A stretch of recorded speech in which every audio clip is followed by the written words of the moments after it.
Okay, in this video we're going to look at graphing equations, and we're also going to talk about the midpoint formula and the distance formula. Let's do those first. Okay, you need to learn these two formulas here. The midpoint formula, if you have 2 points, it tells you the point that's halfway in the middle. It's the midpoint of the line segment that joins these 2 points. And notice, it's easy to remember because it's a point, first of all, and the x-coordinate is the average of the x coordinates, and so is the y-coordinate of the midpoint. It's the average of the 2 y-coordinates. The distance formula, if you want to find the length of the line segment that joins these 2 points, you take the difference in the x-coordinate squared, added to the difference in the y-coordinates squared, and it's the square root of the whole thing. If it looks a little bit like the Pythagorean theorem, it's because it really is just the Pythagorean theorem. Okay, let's look at an example. So you want to find the distance between these 2 points. Like I said, it doesn't make any difference which order you take these in. But anyway, so it would be x2 minus x1, so it becomes 4 minus negative 2 squared. Be careful with your negative signs. That becomes 4 plus 2 squared, which is 36, plus y2 minus y1, so 3 minus 1 quantity squared, which becomes 4. You get the square root of 40, which can be simplified to 2 times the square root of 10. Now, what would the midpoint of that line segment be from between those 2 points? The midpoint would be the average of the 2 coordinates. So the x-coordinate would be negative 2 plus 4 over 2, and the y-coordinate would be 1 plus 3 over 2. So you end up with 1 comma 2. Makes sense? That seems reasonable. The midpoint would be about 1 comma 2. Alright, let's keep on going. Look at this one. If 0, 3 is the midpoint of the line segment between negative 2 and 5 and a comma b, what are a and b? Well, that seems like a really hard problem until you draw a picture. That's good advice for everything we do in this class. So if 0, 3 is the midpoint between negative 2, 5 and a, b, what would a and b equal? Well, when in doubt, just use the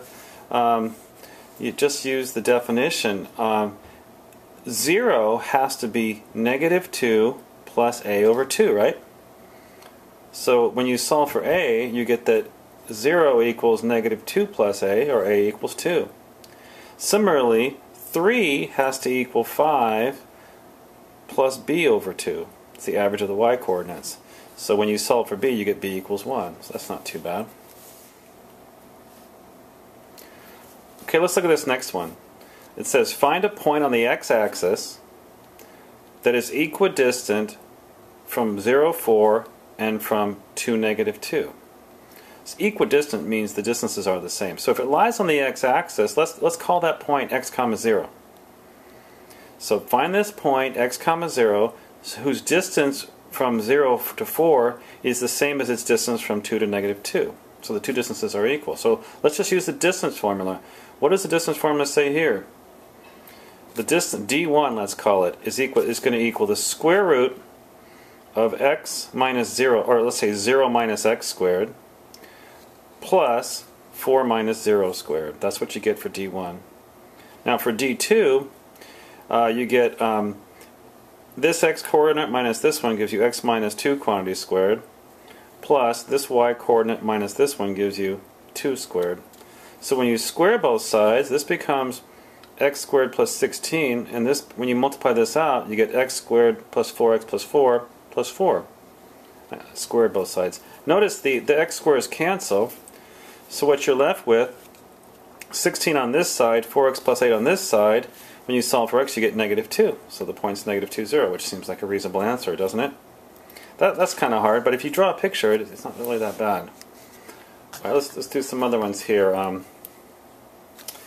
This one I think is a little bit easier. It says, show that these 3 points form the vertices, or the corners, of a right triangle. So if you just plot the points, you can kind of see. What we're using here is actually the converse of the Pythagorean theorem. It's going to be a right triangle as long as what? This distance squared plus this distance squared equals this distance squared, right? This appears to be the hypotenuse. So what is AC? By the distance formula, by the distance formula AC, you're going to get 6, whoops, let's try it this way, 6 minus 2 quantity squared plus negative 7 minus negative 2, or plus 2 squared, square rooted. So what does that equal? This becomes 4 squared, which is 16. This becomes 5 squared, which is 25. So AC is square root of 41. All right, what is AB? This is square root of AB. If you look at AB, you get 11 minus 6. Whoops. You get 11 minus 6 quantity squared, which is 25, plus negative 3 plus 7 quantity squared. That's 4 squared, which is 16. What is 25 plus 16? It also happens to be the square root of 41. And then what is BC? Well, BC, you'd get 11 minus 2 quantity squared, which is going to be 81, plus negative 3 plus 2 squared, which is just 1, so you get the square root of 82. Now, I'm not saying the sums are equal. I'm saying if you square them, if you square AC and you square AB and you square BC, this squared plus this squared does equal that squared. So you've shown it. Okay, well, that's the distance formula and the midpoint formula. The last thing, I think you've probably, hopefully seen this before a little bit, or if not, I don't think it's that bad. Let's just talk about graphing equations that aren't lines. Not every equation forms has a graph that's a line. Remember, the graph of the equation is a representation of all the solutions to the equation. So the best way to graph an equation is just to make a table. That's what we're going to do here. Sometimes it's easier to pick x and find y. Other times it's easier to pick x or pick y and find x. Isn't it easier to pick x first and find y in this case? When x is negative 1, negative 1 minus 3 would be absolute value negative 4, which is positive 4. When x is 0, you get absolute value 0 minus 3, which is absolute value of negative 3, which is 3. So you keep on going. I guess a good question would be, how many points do you need?